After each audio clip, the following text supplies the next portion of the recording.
This is your source for local news in the Heartland. This is KTVO's Good Morning Heartland. Welcome back. We're live at Kelly's Furniture and Carpet One this morning, and we're outside because we are going to be grilling today for our cooking segment. And we brought in the expert, Ashley McCarty with the Missouri Beef Council, and you're going to tell us to pretty much how to grill some steak because, you know, it's 4th of July weekend, everybody's going to be out barbecuing. Exactly. And a lot of people like myself really don't know how to barbecue. Yes, it is an art, and it is the peak of grilling season. So we have two different approaches here for two very different steaks. We have a delicious T-bone, which we're going to take to the next level, from a good steak to a beyond a steakhouse steak, extraordinary steak with a rub. And so the rub we have here is a Lone Star rub, so that means it's Texas style, it's a little hot, a little fiery, Right. no sugar in a steak this good. So the ingredients are pretty basic. You just mix together cayenne pepper, Okay. garlic powder, ground cumin, oregano, thyme, chili powder, Okay. coarse ground black pepper, coarse sea salt or kosher salt, and paprika, which turns into Your voila, little rub. the beautiful rub. Okay. Now, a trick in using a rub. So a rub is just a flavor enhancer. It's a great way to take a steak up a notch without adding any calories, any fat. I'm going to brush the steak with just a bit of olive oil to help the rub stick. Okay. And there are many different rubs, but in a rub like this that has some fire to it, I'm going to just pretty cautiously evenly coat the steak Okay. with the rub. All right. And go ahead. Are we going to do this on both sides or just one side, or? Great question. We are going to season both sides of the steak. Okay. And you can combine this with oil with a different rub to form a paste rub, which Okay. would really create a great coating on the steak as you cook it. And how long do you want this to sit? This is usually applied just before cooking. You could Oh, do okay. up to 2 hours before. Because it's just a flavor enhancer, there's no tenderizing element here. You're just going to apply immediately before cooking, Okay. which is very different than the marinade that we're going to do over here with the top round steak. This Okay. is a tenderizing marinade. Because this is a value cut of meat, you can feed a whole family for not much money on a steak like this. But to enhance it, you can marinate it for 6 to 24 hours before cooking, Okay. so that you can add it to the grill. The key ingredient is something acidic. In this case, lemon juice helps break down some of the harder tissues in the steak. Okay. It's a pretty basic process as well. Mix all the ingredients together. Fresh seasonings are often add to the flavor, Okay. and put it in a Ziploc bag. Oh. Put your steaks in.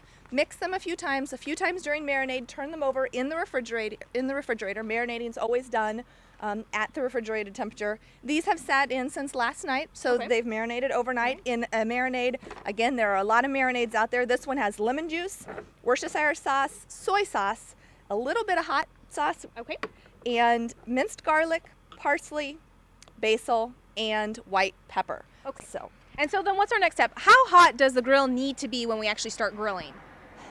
I start at about 400 degrees, Okay. and that sears the steak on the outside to seal the juices in, and then after 2 minutes turn, and then we'll move down to just a medium temperature. So we can go ahead and move All towards right. the grill. Hey Brian, why don't you come over here and open this grill because it's kind of hot. So if you burn, you burn yourself. All right. No problem, Ella. That's what I'm here for. There we go. And then so now what do we do? An important tip on the grill, we're going to go ahead and use our tongs, never pierce our steak on the grill so that we can not lose any of those flavorful juices. Okay. And one more key tip is that marinade has olive oil in it. It is a little flammable. So before placing it on the grill, we'll dab off some of that excess oil Okay. to help control our cooking process. The T-bone is going to cook 15 to 19 minutes, Okay. and the top round steak 9 to 10 Okay. on the grill. All right. That And I'm sorry, what did you just say on each side? no, total. Oh, okay. It does not take very long. Now, often on a gas grill, we are going to cook with a covered grill to maintain that heat, almost like a convection oven. Then the steaks will cook evenly. As we pull them off the grill, we are going to let them rest for 5 minutes Okay. to let the juices evenly distribute before we serve them, and end up with a delicious product all the way through. Okay, so we're gonna go ahead and let these cook, and while we do that, and welcome back. If you're just joining us, we're live at Kelly's Furniture and Carpet One outside because we're grilling. 4th of July weekend is right here. Everybody's gonna be outside enjoying. I wouldn't say the weather because it's not going to be nice, but they'll be barbecuing. So we have Ashley McCarty here with us with the Missouri Beef Council, and she taught us how to grill steak with a rub and a marinade, correct? That is correct. Yes, we did a T-bone with a spicy Southwest type rub, and then a top round with a marinade overnight to enhance flavor and tenderness. So one of the keys, we may step back here to the grill, check on those steaks, All right. finish those Let's up, go ahead and do that. and So then what do we have here? they have been seared. They are ready to go. We will, when they are done, we'll cook the top round for about 10 minutes. We will cook the T-bone for 12 to 15.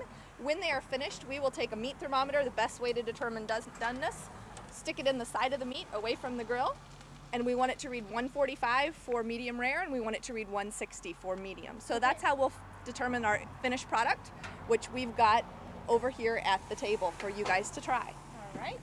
And should we check that in more than one spot or just one spot? One spot away in the center of the meat away from the bone is adequate. Again, a 5-minute rest after these come off the grill are going to just enhance the flavor, redistribute the juices. So we'll come on over here because we have the finished product. Yes.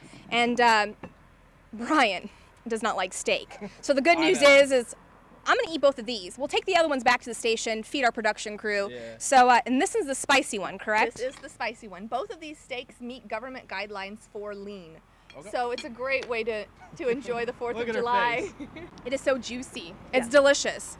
So I'm going to go ahead and eat, Brian. You go and let everybody know. It's going to be posted on the website. That's right. You can check out the recipe online later this afternoon. And a handy grilling guide so you know just how long to cook your steak depending on the steak you have and the thickness. Excellent. Right. We have 2 different kinds. Enjoy your weekend, and we'll see you right back here Monday morning at 6 a.m.